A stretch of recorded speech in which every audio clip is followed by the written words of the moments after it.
नमस्ते और ये प्रणाम पुरनिया पकवान में सबको के हमने स्वागत करत है जा खास तौर पर आज हमने आल है सकास्तेल युगुलु परिवार हमारा स्वामी परिवार और साथ में बाती सन्यासी परिवार और दिखा था वो कितना रंग बिरंगे जन इकर वातावरण बातें और जैसे जाने ला मीठा पकवान हमने के जीवन में सकारात्मकता लेकर आवेला। आज हमने मीठा पकवान सीखब जा ई भाग में पुरनिया पकवान कार्यक्रम में। तो चला हमने सीखब जा जानब जा पुरनिया पकवान कार्यक्रम में कैसे मीठा पकवान हमने पकावब सा।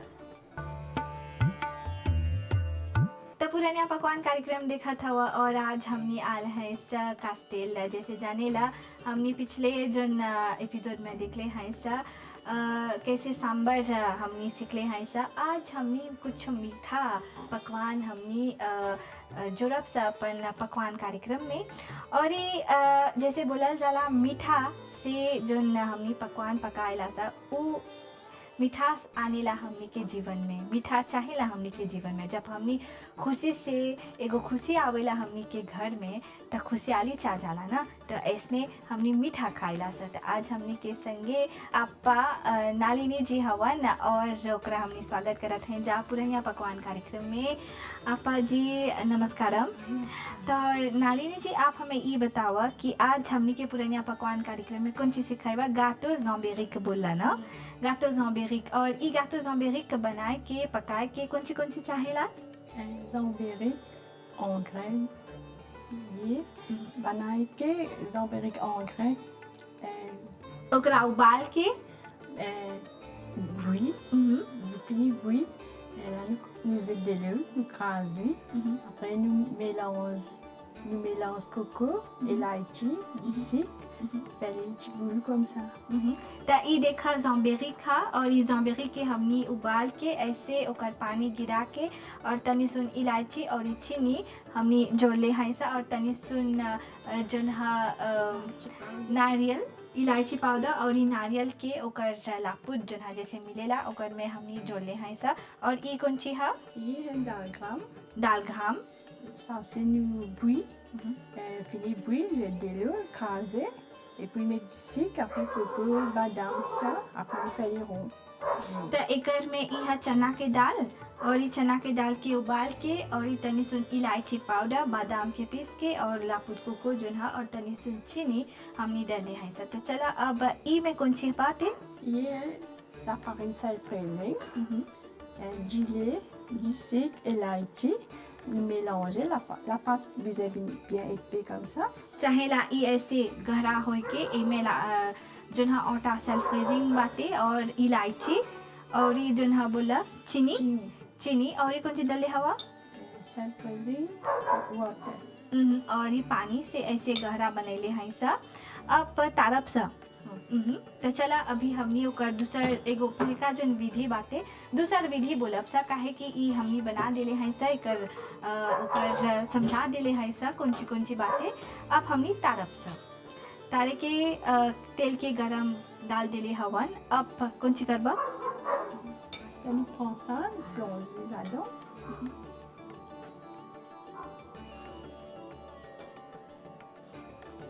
अब एकर में डाल के ऐसे तारब सब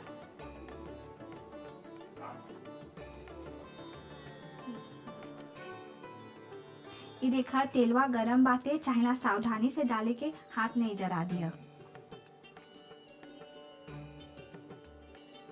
और ऐसे चाहेला ओकर लापा गहरा होए के जब पकावत हवा तारत हवा तो उ तारल गातो ने छिटी निमन से जोली गोल हुई दिखा था ना, ऐसने हुई ये गोल बनाए के कबो भज्जा जब हमें पकाए लासा तो वो छिट जाला तने अच्छा बनेला ओकर जो आकार बाते वो नहीं अच्छा लगेला।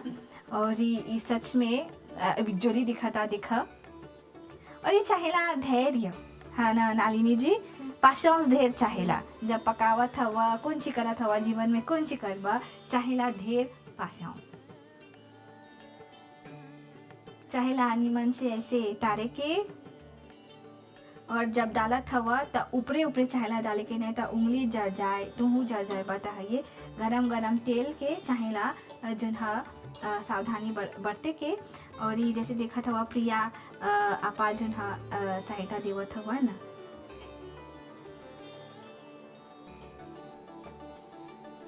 ये सच में कि पकाए के एगो कला है।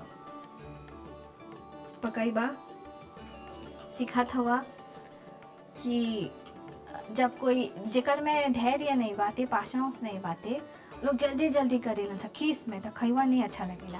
तो ये कि है ये ना चाहेला जोन खाए के जब बनाइबा तो चाहेला प्रेम और धैर्य शक्ति, चाहेला ढेर पाशंस संगे हमनी खाए के पकाएला सा। जब हमनी खाप सा तो हमनी के पेटो भरी, दिमाग स्वस्थ रही और स्वस्थ रही। और जैसे जानेला कि जोन जोन हमनी सोचिला सा वही हुई। तो चाहेला हमेशा सकारात्मक सोच से खाइबो के चाहेला बनाएगी। तो जैसे देखा था गोल गोल सोचे कि नहीं छिटल बा हम तो नहीं करब ऐसे, हमारे संगे तो नहीं बनेला ऐसे गोल गोल। हाँ ये चाहेला लापतवा ए पे रखे के जमे गोल गोल होई, नहीं तो ढेर पानी डाल देबा मतलब ये पंचो छठ नियन हो जाए तो नहीं अच्छा है।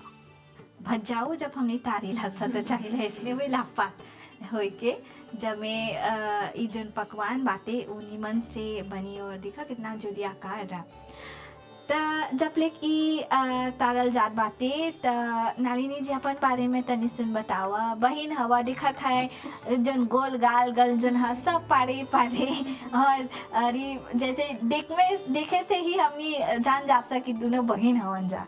हाँ तो अपन बारे में तनी सुन बतावा नालिनी जी। सिलाई करेला, सिलाई करे ई त एगो काम है जन हो गल बाटे ना। हाँ बोला। Oui, moi même après moi na banquillo, moi fais ban l'ouvrage, moi na me licher, moi getli, moi fais tout mon ouvrage. मान ला घरेलू हवन सिलाइयो करेलन जा और पशुपालनो करेलन जा। एगो नारी है, नारी शक्ति का स्वरूप है। तो जब लग ई जोन हा पकता और ई जोन हा ई पकवान और ई जोन जॉम्बेरी के गातो जब लेक लाल लाल हुआ था ना फिनो से आवप सा तो जुड़ा रहिया कहूँ जइया नहीं, काहे कि सच में के बड़ी स्वादिष्ट गातो जॉम्बेरी बनता, खइबा ना तो जुड़ा रहिया। तो ये देखा गोल गोल हो गल बाटे मिठाई और इस मीठा पकवान है, भज्जा नहीं है, मीठा पकवान है जॉम्बेरी के। और ये सब बजे एगो पूजा में, एगो प्रार्थना में, एगो फेट में जाता हुआ, एगो त्योहार में सब बजे बना है ना। तनी सुन बोला था अपन गातोआ के बारे में। Zambéry là, nous allons devant l'occasion, la prière, Rambadjen, Rambadjen, nous spécialité c'est ça. तो ये बनावेला जब ई त्योहार आवेला तो अब तो चाहेला ऐसे ऐसे गातो निमन निमन बना के ना दिखा तो सीख ना गोल गोल बन गल बाते। गोल गोल बना के ई जो लापात है चाहेला घरा तब बनाइबा, तब तेलवा में डाले के जैसे नालिनी बोला था, नालिनी जी बोला था ना। एक तनी सुन टिप्पणी देवा तक एगो टिप्स कौन से ऐसे गोल गोल बनी था सरप्राइजिंग हुई नहीं ओकर टिप्स को जब डालत हवा त चाहेला निमन से ओकर आकार दे के पूरे से नहीं होई के doucement तो चला ई देखा गोल गोल गातो जॉम्बेरिक जन हा बन गल बाटे सच्चे के ई देखा। और ये अब हमनी जन हा बढ़ब जा दूसर पकवान की ओर तो जुड़ा रही हमनी संगे। देखा था ना पुरानिया पकवान में ऐसे स्वादिष्ट स्वादिष्ट मिठाई लेकर आ रही सर तो कहूँ जइया नहीं है जे बैठिया। अब हमने जाप सा जन हा दूसर पकवान की ओर तो दूसर पकवान जन हा कहीं गईला नहीं ना अभी आवत हवा ना। तो जॉम्बेरिक के गातो बन गल बाटे। दूसर पकवान जन हा ई दाल के नहीं है, ई दाल में चना के दाल पीस के ओकरा उबाल के तनी सुन इलायची और ई नारियल के ओकर तनी सुन लापूद और ये चीनी डले हैं सा। अब एकरा गोल गोल बना देनी सा। अब हयो जन चना के है, चना के मिठाई है, हमनी ई में डुबा के फिनो से हमनी तारब सा। तो ई प्रिया आपा बोला था जा कि एक ई गातो जोन है गर्मा गर्म इलायची वाला चाय जोन है चाहे का संगे खाए के खैबा ना तो अच्छा लगी है गरम गरम में। अभी तो गरम गरम में गरम गरम चाय नहीं अच्छा लगेला, पर कबो कबो हो जाला इतना स्वादिष्ट जो है गोल गोल गातो और ये मीठा पकवान हमने जो है पकैले हैं ऐसा। और ये पकवान में हमने ढेर चीज़ जो है सीखिला सा। देखा कितना गोल गोल बन गल बाते यूँ गातो, ये ज़्यादा गोल गोल हो गल सच्चे के। और ये खैबा तो अच्छा लगी। ये दाल जो है खाली नमकीन नहीं मिठाओं के पकवान बनल जाला पकावल जाला। ये तारे में भी चाहेला सावधानी से पलटे के, नहीं तो दलवा भी नरम बा। अभी जो लाफागिन में आए तो ये आटा में आए तो मान लाई कबो छिट जाला कबो टूट जाला, तो ये चाहेला नीमन से डाले के, है ना नालिनी जी। तो ये बन गल बाते जुली जुली सच्चे के। चाहेला हर घड़ी पलटे के, काहे कि लाल हो जाए तो जड़ जाए तो नीमन नहीं लगी ना, जराई लगी नहीं अच्छा लगी। तो ये पकवान सच में के स्वादिष्ट दिखा था। और ये दोनों बहन मिल के बनावत हवन जा, देखा था ना एगो त्योहार आवेला पकाए के दोनों बहन जुड़ गल हवन जा। इकर में एकता बहन में प्यार चाहेला, परिवार में प्यार रहे के नहीं चाहेला हर घड़ी एक कोते रहे के कि नहीं बतियाए के तो संगे नहीं बतिया लड़ाई हो गल बात मान लड़ाई हो जाला दोनों बहन में ना, तब पकवानो जुड़ा देवेला ये दोनों बहन के ना। हाँ बोलल जाला एगो माँ के जन हौपला सा है कोई नहीं है, और एगो बहन जन है एगो माँ के दर्शावेला अपन बहन से बाँटब अपन चीज बाँटब ना।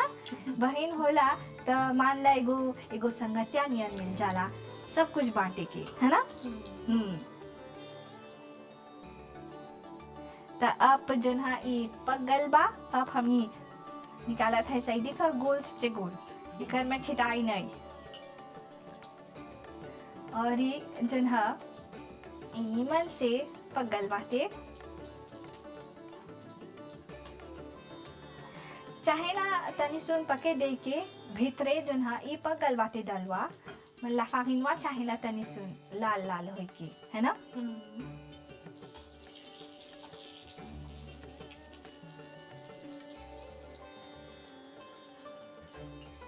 ये देखा ये गाटुआ जन है ये गाटुआ जन है ये सट गल बाते इतना जोली दिखा था। ये दिखा खाली है भगवा इतना जोली दिखा था सच में। तो नालिनी जी सिलाई कहाँ से सीखले हवा? सीनियर सेंटर इसी उकुले। तो सीनियर सेंटर जो है हमनी के सिखावेला हमनी के महिला गण के सिखावेलन जा कि कैसे सिलाई चाहेला करे के। जो महिला घर पर रहेलन जा अपन जो है हर महिला में एगो हुनर है, हर महिला में एगो गुण है। खाली घर संभाले के नहीं खाए के देखा गोल गोल बन गल बाते गाते हुए जा सिलाई करेलन जा। और ये घर में जो है चित्राओ बनावेलन जा।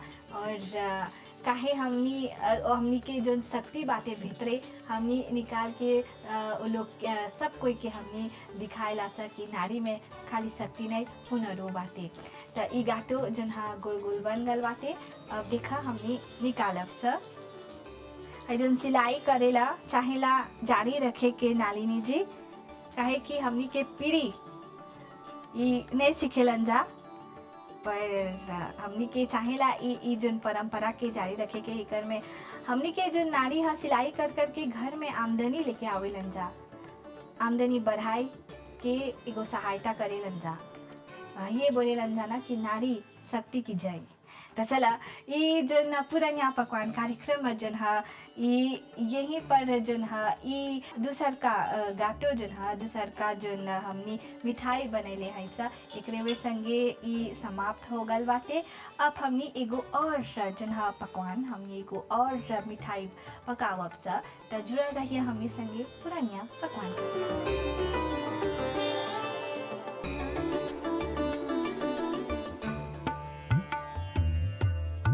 पुरानिया पकवान कार्यक्रम में एक बार फिर से तो लोग के हमने स्वागत करा था। जा सुतले नहीं हुआ ना, अभी चला लिया जाग जा, काहे कि एगो और मिठाई जोन हा हमनी पकावा पर जा ई दानिश्ता और तोहर नाम बोला था आलिना। तो चला अब आलिना और ई दानिश्ता जोन हा ई पकवान में भाग लेवत हवन जा।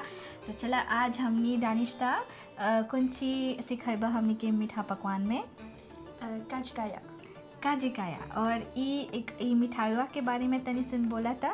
On fait ça gâter la kajkaya. Et nous fait ça gâter la pour Ramadan, mariage, la prière aussi. Et il y a beaucoup d'ingrédients qu'ils mettaient dedans comme pistache, cashew nuts, badam, coco en poudre, gruyère, elaichi, urad dal avec dal pois, dal crème, du sucre. त इस जोन बोला अभी सामग्री जोन हा बादाम बाते, चना की दाल बाते, उड़द की दाल बाते, चीनी बाते, इलायची बाते, त इस सब के ऐसे पीस के रखले हवा अभी लापूद बना दे हवा इसे।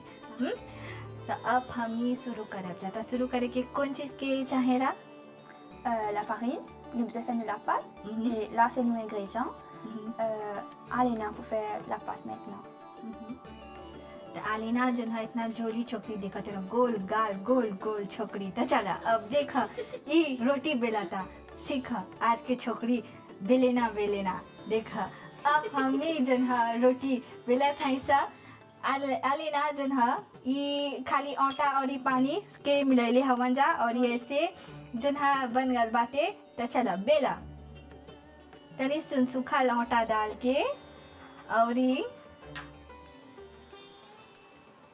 देखा जैसे गोल रोटी गोल।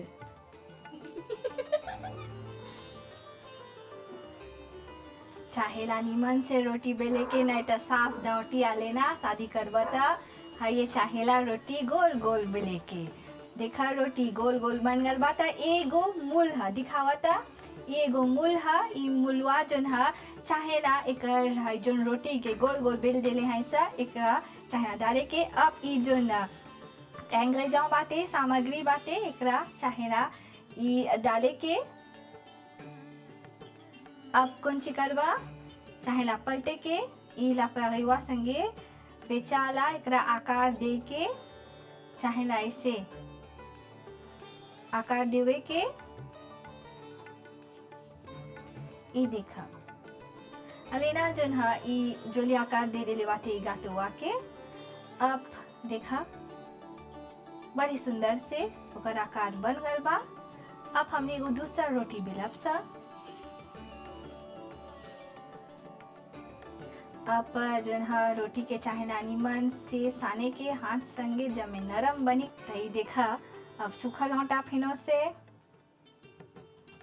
चाहेला बसंत जोन हा बसंत के गीत डाले के। अब हमरा तो बड़ी मन करता बेलेना काहे कि आज के जोन छोकरी लोग रोटी पकवान पकाए के नहीं खुशी रहे सा। तो ये देखा जोड़ी छोकरी अलीना जोन हा अभी है जा रोटी बेला थोड़ा जा फिनो से आकार चाहेना दे के। और ई जोन सामग्री बाते इमे बादाम बा काशू नट बा एकर में चना बाते पौष्टिक बाते और ई फिनो से ओकर आकार ई देखा। अब ई बनगल बाते नीमन से प्यार से बनावत हवन और ये हो गल बा। अब हमनी दूसर जोन हा विधि की ओर बढ़ब जाए। और दूसर विधि कौन सी है दानिश्ता तू बोलता इतना जोली से तैयार करके आल हवा अभी तनी सुन चाहे ना बतियाए के ना बोला। Maintenant, quand on finit, finit pas dans le moule, on finit faire tout. Maintenant, nous avons frire. अब चाहेला तेल गरम होई के। अब तेलवा तो गरम हो गल बा तनी सुनने चाहेला ढेर नहीं तो जड़ जाए। अब चाहेला तारे के नीमन से जैसे बोले हैं नीमन से ध्यान से चाहेला डाले के।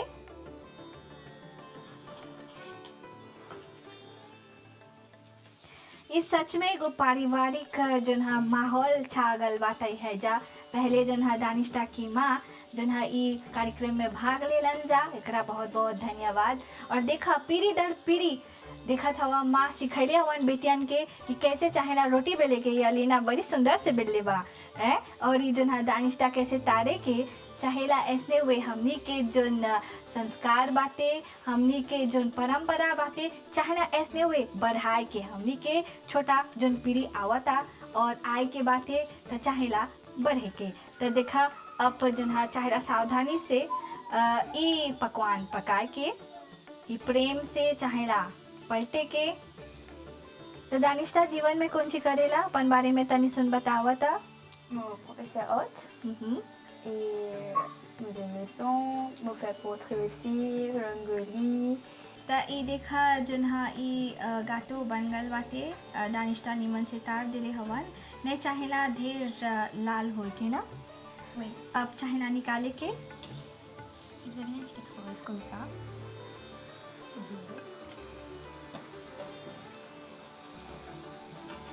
बोले ना नीरज गुप्ता जी बोले गांव के छोकरी नहीं खुशी बा शहर में गल शादी करे। देखा छोकरी निमन निमन गातो ऐसे सिखावत हवन जा कैसे गातो पकाए की छोकरी लोग जाने लन जा। अब जन हाँ गातो पगल बाते निमन से पगल बाते और ये गातो जन हाँ ये सच्चे की पौष्टिक बातें काहे में बादाम काशू नट दाल के पीस के डाल ले हवन जा।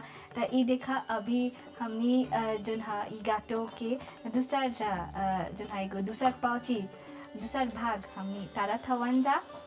जब लेक ई तारत हवन जा फिनो से आवब सा त जुड़ा रहिए हमनी संगे पुरनिया पकवान कार्यक्रम में।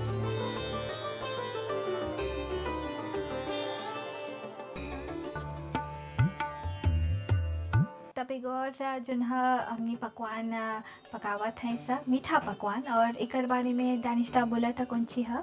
Aricelu, आरी सेलू। aussi connu comme adouson en tamil, mais Telugu nous dit ça Aricelu. आरी सेलू ओके। त हमनी सिखब जा ई आरी सेलू जोन हा कैसे हमनी पकाएला सा और ई एकर सामग्री कौन सी चाहेला। Aricelu nous fait ça à base du riz et du sucre. Alors nous allons du riz à tremper pendant des heures. Après nous craser bien fin, nous laisser sec. Comment il finit sec, nous fait une pâte. Comment on fait pâte pour faire le tout. Nous mettons sur du sucre, sur de l'eau, sur l'élachi.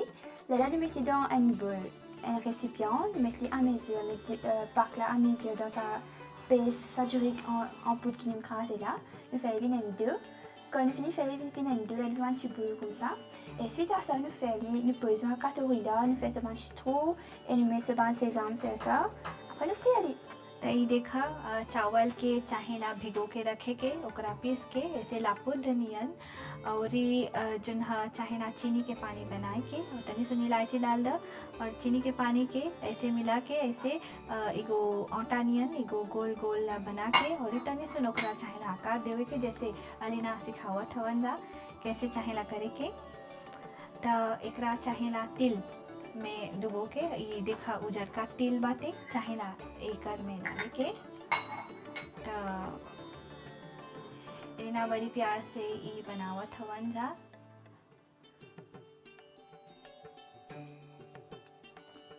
अब हमनी जन हा एकरा डाल के एकरा हौजा रखिया एगो दूसर बनावा।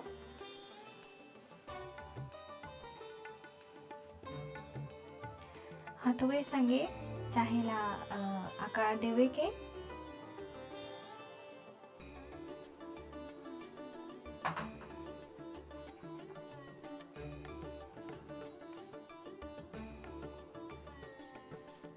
एगो ऐसा मिठाई है हर पूजा पाठ में देखबा जब हमनी व्रत रखेला सा त ई बड़ा ही जोन ई बड़ा ही हमनी खाएला सा हर त्योहार में और हर त्योहार में एकरा परोसल जाला और सच में कि बड़ा मीठा और ये बड़ी स्वादिष्ट रहेला। अब एगो तीसरा हमनी बनावब सा।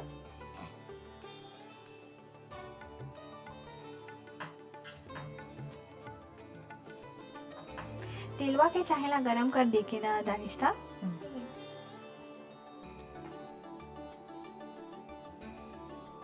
ये सब मिठाई के सिखैले बाते दानिश्ता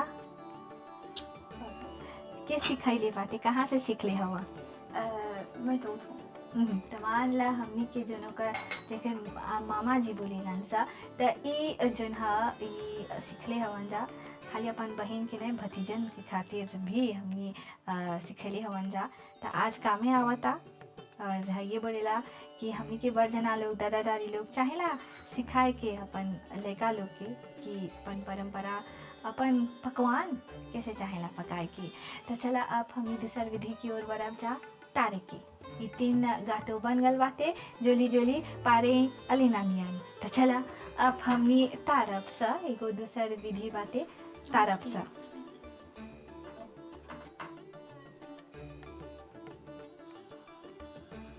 एकरा चाहेला सावधानी से डाले के, हाथ के नहीं जरइया। अब चाहेला पके के निमन से।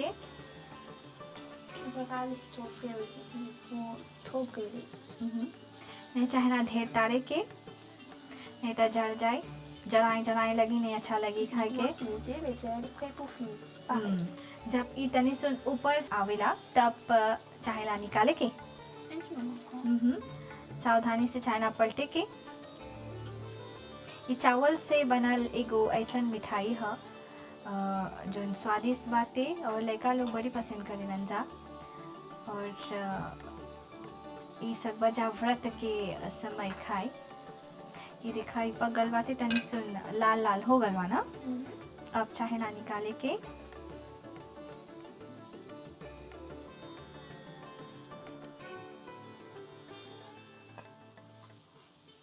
तो ये देखा जोन हा आदि सेरू ये बन गल बाते और ये बड़ी जोली से दिखा था। देखा ओकर आकार।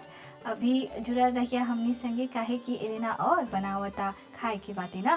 तो 3 ने बस होई। इतना जोली चोकरी इतना निमन से पकावत हवन जा, इतना जोली से आकार देवत हवन जा। तो नहीं चाहेला और बनाए के ना। तो जुड़ल रहिया फिर से आवब सा।